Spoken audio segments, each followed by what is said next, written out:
So I've spent the whole morning scrolling through wedding venues, and honestly, I'm overwhelmed. There are three places that keep catching my eye. One's this rustic barn with the most enchanting fairy lights strung across the beams.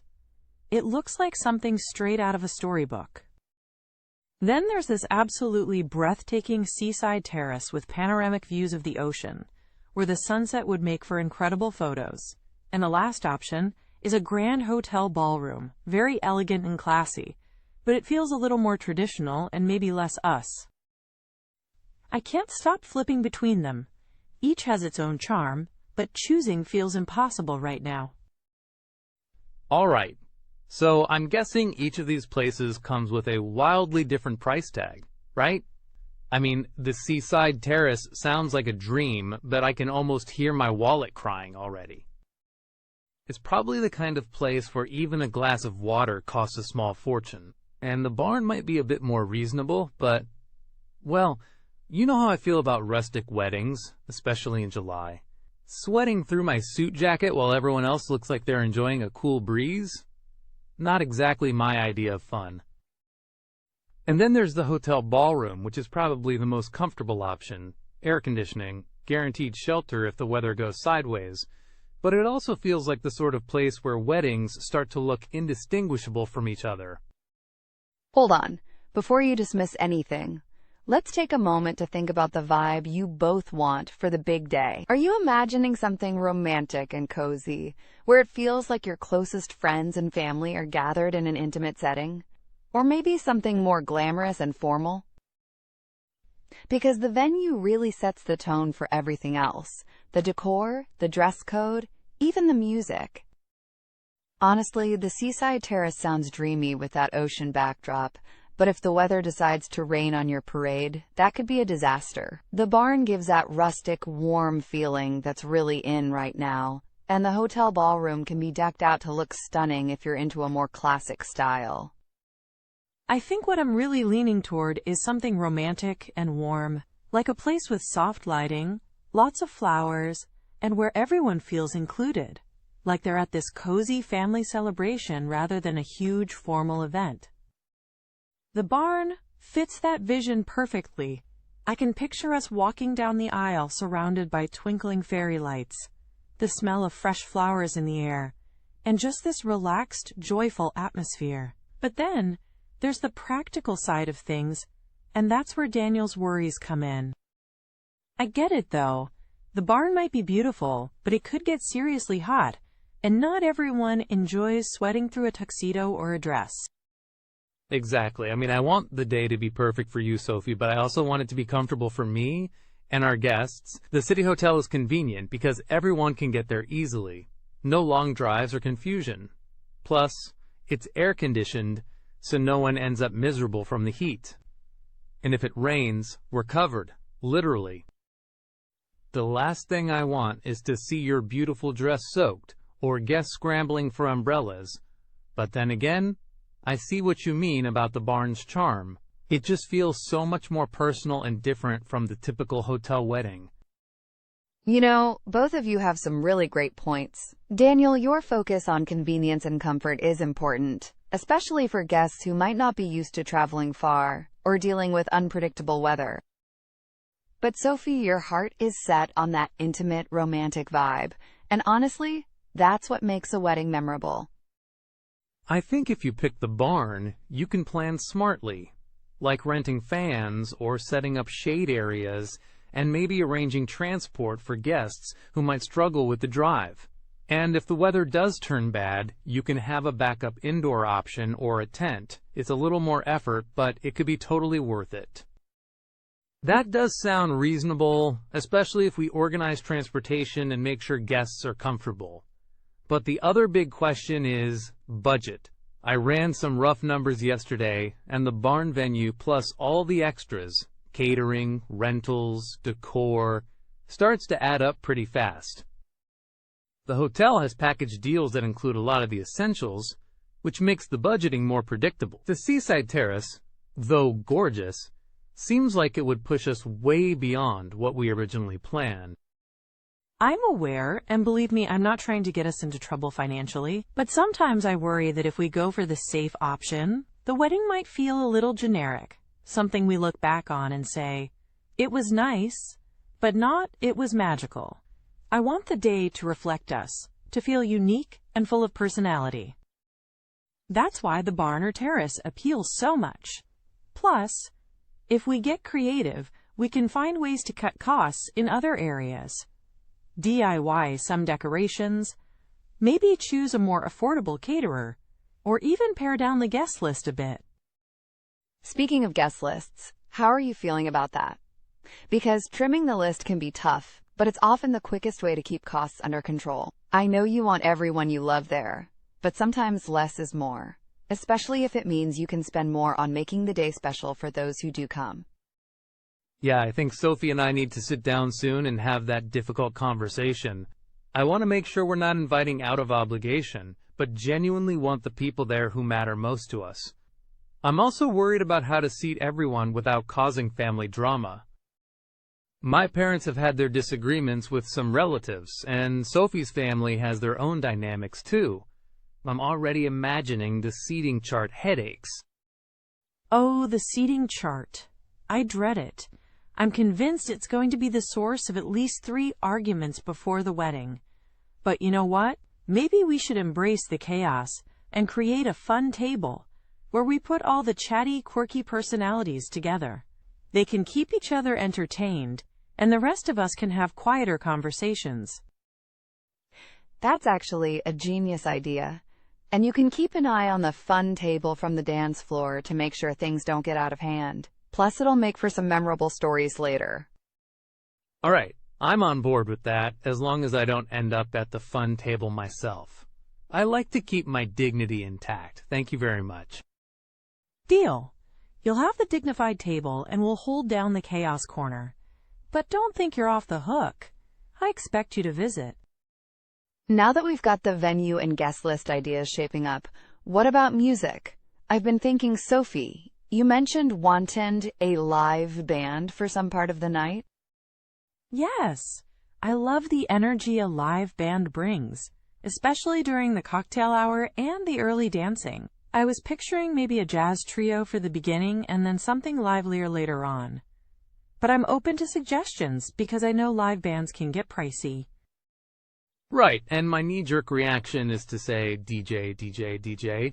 They're usually more affordable, can play a wider range of songs, and don't have the unpredictability of live musicians. What if the guitarist falls ill the day before, or they run out of the right songs? What about a hybrid? You could have a small acoustic band for the ceremony and cocktail hour to set the mood, and then a DJ to take over for the party portion. That way, you get the best of both worlds, the warmth and authenticity of live music and the flexibility and energy of a DJ. That actually sounds perfect. And you're right, Daniel. Having a backup plan with the DJ helps cover any unexpected issues. Plus, I've heard some amazing DJs who can read the crowd and keep the dance floor packed. Okay, I'm warming up to that. But we still need to be careful with the budget. I don't want to keep stretching it thinner and thinner. Budget is always a factor, but I'm starting to think it's about priorities. Where do we want to spend more, and where can we compromise? Music is important to me, but maybe that means we do something simpler with the flowers or decorations. Speaking of flowers, Sophie, what are you imagining? Seasonal blooms, definitely. Peonies, roses, eucalyptus for greenery. I want the arrangements to feel lush, but natural, not over the top or gaudy. As long as we don't have a floral explosion where you can barely see the table, I'm good. I'm picturing flowers on the tables, maybe some larger arrangements near the ceremony area, but not so much that they're taking up half the venue. I think that's a good balance, and maybe Sophie and I can DIY some of the centerpieces to save money, like making simple mason jar arrangements or using candles to fill in. I love that idea. It feels more personal too. Speaking of personal, have you thought about the cake? 3 tiers, different flavors, Something traditional or more quirky? I was thinking 3 tiers with a mix of flavors. Maybe lemon, chocolate, and berry vanilla. But I'm open to changing the lemon if anyone objects. I might object. Lemon has always felt a bit tart for a wedding cake, like cleaning product tart. Laughs. Well, Daniel's palate is now officially noted. Maybe vanilla bean instead? Vanilla bean sounds lovely. And the cake's got to be buttercream. No fondant, please. It tastes like sugary plastic. Agreed. Buttercream all the way. And maybe we do cupcakes too, so people can try different flavors without committing to a big slice of cake they might not like. Cupcakes sound great. Plus, they're easier to serve and can be decorated to match the theme. All right, cupcakes it is. Now, about seating, can we postpone that conversation? I'm already stressing about who sits where. Absolutely. The seating chart can be the final boss of wedding planning. We'll tackle it soon. For now, let's enjoy planning the fun parts. Okay, so I just got an email from the barn venue and, well, it's not great news. They've had a scheduling conflict, and the weekend we wanted is already booked. The earliest they can do is 2 weeks earlier, but that's smack in the middle of my cousin's wedding season, and a bunch of our close friends might not make it. Seriously? That's frustrating. So, what are our options? Can we push the date? Or maybe squeeze in the hotel ballroom after all? It sucks, but maybe this is a blessing in disguise. Sometimes, having to shift plans makes you realize what really matters. Are you two okay with changing the date if it means keeping the barn? Or is the original weekend non-negotiable? I want to keep it on the original weekend, honestly. But if that means switching venues, I guess we have to be flexible. I'm just worried the hotel won't feel as special. I think the hotel could be made special. With the right decorations and some personal touches, it can feel just as unique. And it does make the logistics easier. We could save some money on transportation and possibly on rentals. Plus, the hotel package includes tables, chairs, linens, and even some decor options, which could save you time and stress. Sometimes, all the little things add up when you plan a wedding. True, but I was really looking forward to that barn vibe. Maybe we can do the barn for the rehearsal dinner or a casual after party. That way, we still get a bit of the rustic feel. I like that idea. Keep the wedding formal but have a fun, laid-back gathering later. That might actually work perfectly. That sounds like a great compromise. And it might help with the budget too. If you keep the big event at the hotel and have a smaller event at the barn, you get the best of both worlds. Okay, I feel better about this now. I'll call the hotel tomorrow to check availability for our date and see what their packages really include. Good plan. While you do that, I'll start drafting the guest list again with Sophie so we can keep it manageable and budget-friendly. Speaking of the guest list, have you thought about the invitations? Are you going for traditional printed cards? Or maybe something digital to save money and paper? I love the idea of printed invitations. They feel more formal and special. But I also think a digital RSVP system is smart. We could send out the invites and have a website where guests can RSVP, see the schedule, and get travel info. Yeah, that sounds efficient. And you can include photos and updates, which is handy for out-of-town guests. There are some really beautiful websites and apps for weddings now. They can even suggest hotels and things to do in the area. Okay, printed invitations with digital RSVP it is. We can pick a design that matches our theme. Speaking of themes, what are we officially going with? Rustic barn chic? Elegant hotel glam? Something else entirely? Since we're doing the ceremony and reception at the hotel now, I want to blend classic elegance with personal touches. Maybe some natural elements like greenery and candles to soften the formal vibe.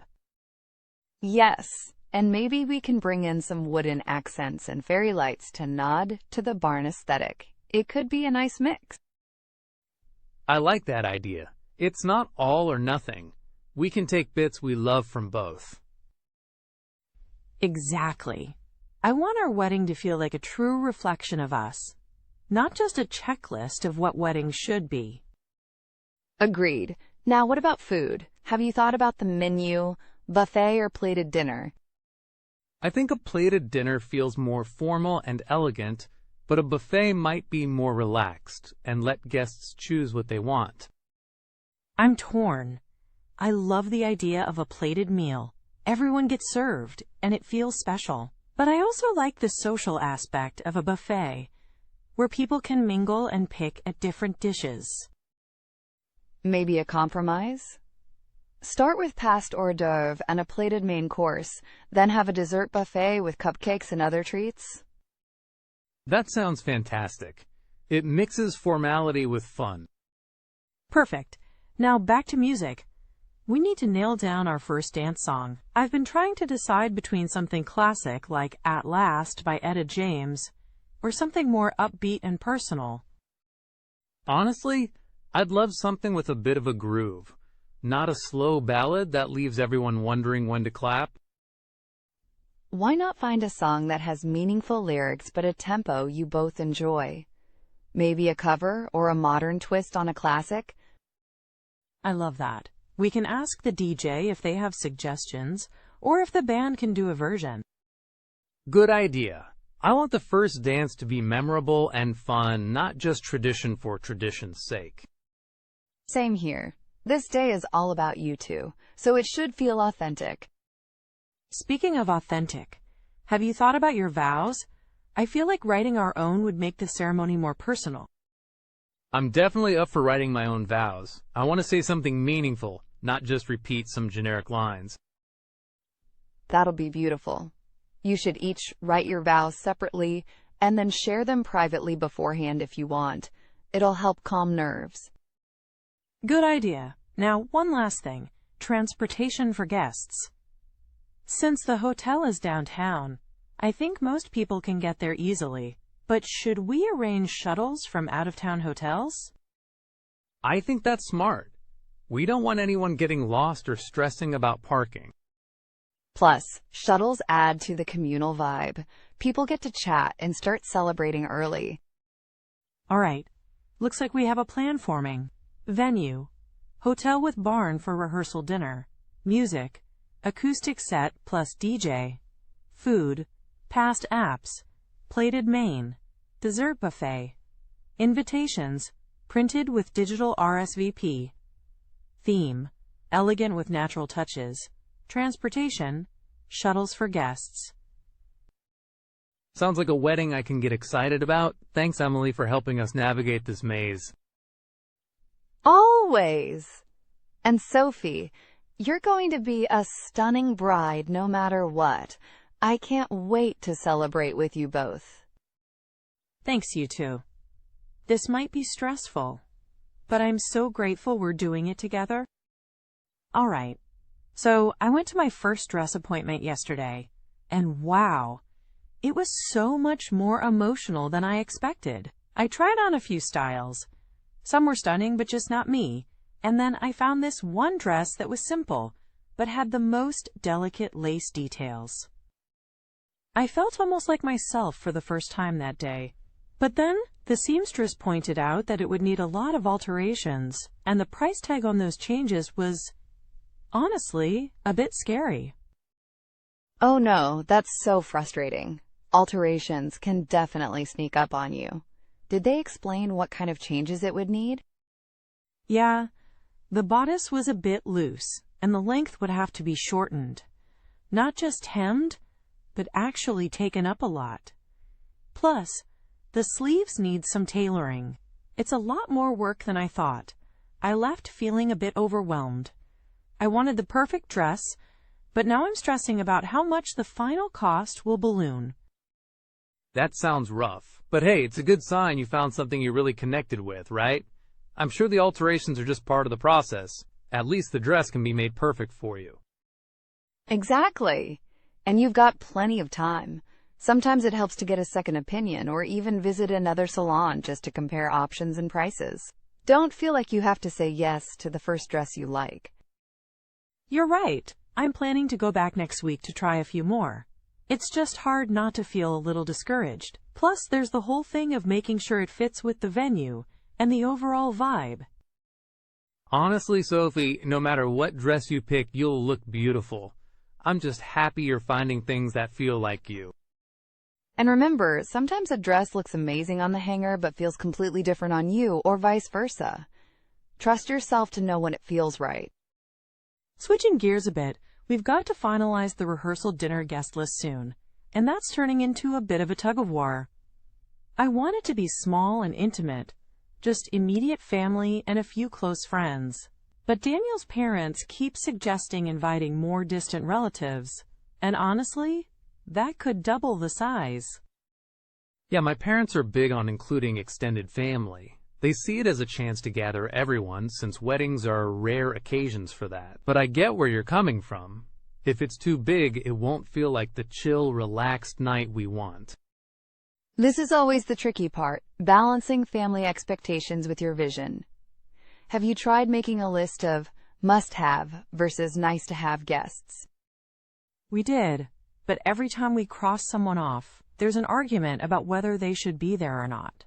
It's exhausting. Maybe a compromise could be having a main rehearsal dinner with the close group, and then a casual after-party or brunch the next day where more family can join. That way, the main night stays small, and everyone still gets a chance to celebrate. That's a smart idea.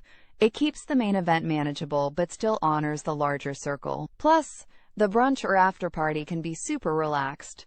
No speeches, no formalities, just good food and conversation. I like that. I'll suggest it to my parents. Hopefully they'll be on board. So, on the honeymoon front, I've been looking into flights and hotels. Flights to the Caribbean are reasonably priced if we book early, but some of the resorts are a bit out of our budget. The Mediterranean options are pricier, but come with a chance to explore multiple countries. I'm torn because I want the sun and beach, but I also want a little adventure. Maybe day trips to historic towns or nature hikes. It feels like the Mediterranean offers more variety, but it also feels more complicated to plan. Have you thought about splitting the honeymoon into 2 parts? Spend a few days relaxing on the beach, then head to a city or countryside for exploration? That's a cool idea, but also might be stressful with packing and moving around so soon after the wedding. True, I don't want it to feel like a second job.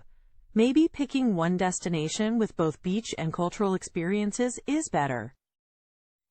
Have you looked at places like the Amalfi Coast or some of the Greek islands? They have beautiful beaches, great food, and plenty to see without having to jump around too much. I'll do some research on those. Also, how about travel insurance? I know it's boring, but maybe necessary, especially with everything going on these days. Absolutely. I don't want to stress about cancellations or delays on top of wedding stress. Let me know if you want help comparing policies. I recently planned a trip and learned a lot about what to look for. Back to dress shopping real quick. Got a call from the boutique. Turns out the alterations for that dress are going to take longer than expected, and there might be a delay with the lace fabric coming in. Oh man, that's annoying. How much of a delay? At least 2 weeks. Which means my final fitting might be pushed dangerously close to the wedding date. I'm worried about it being too tight a timeline. Can you ask if they can prioritize, or if there's a similar dress with available fabric? Sometimes they have backup options. I'm trying, but I'm also considering checking out a couple more places, just in case. I want to avoid last-minute panic. Good call. Better to have options and peace of mind.